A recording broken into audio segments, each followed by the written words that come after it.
Bon, ce préavis de grève, la cause est tout simplement connue parce que nous venons de terminer avec un mot d'ordre de 144 heures qui avait commencé du 9 novembre et qui a pris fin le 16 novembre. Et vu qu'à l'issue des négociations entre notre bureau et le gouvernement, il n'y a pas eu d'entente.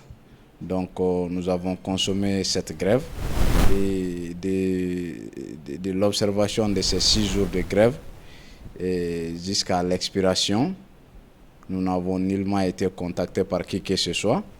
Et dans notre procédure à nous, chaque fois que nous n'avons pas satisfaction, nous augmentons en tout cas l'heure d'observation et 24 heures à notre mot d'ordre. Ce qui fait que cette fois-ci, nous avons quitté de 144, nous allons observer un mot d'ordre de 168 heures.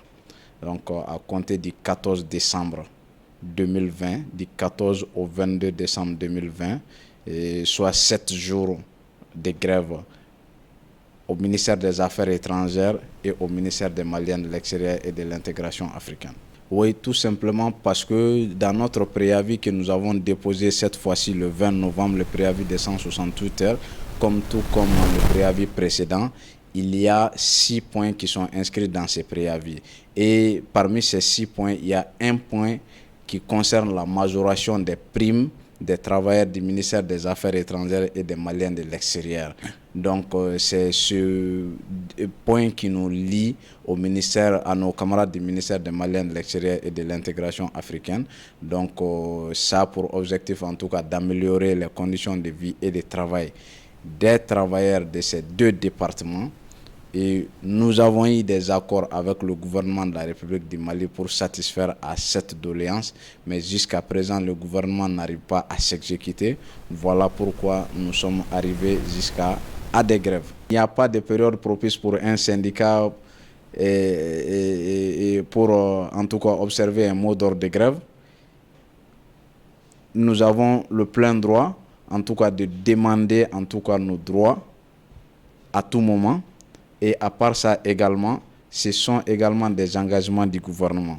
Et nous avons obtenu ces accords bien avant aujourd'hui. Donc nous sommes dans ce processus il y a très longtemps.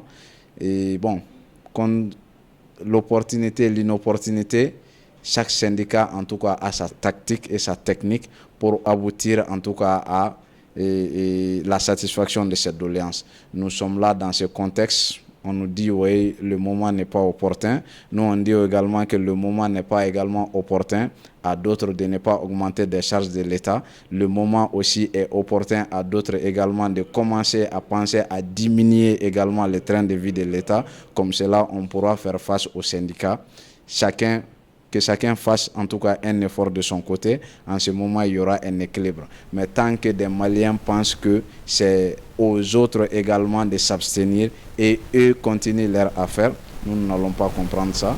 Nous avons le plein droit, quel que soit le moment, parce que nous estimons que c'est un gouvernement qui s'est engagé et l'État étant une continuité, l'État doit s'exécuter. Il ne sert à rien chaque fois de s'engager parce qu'on a constaté que les signataires des procès verbaux de conciliation, ce n'est que de faire du débarras de la part de l'État. Bon, attendez, ces gens, s'ils ont fait tellement de grèves, on va signer un accord avec eux pour qu'ils se calment et après, il n'y a pas de suite.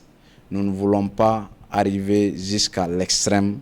Cette grève a été recherché par le gouvernement en place parce que nous avions prévenu depuis avant les événements du 18 août. On avait un préavis, on l'a suspendu à cause de ces situations.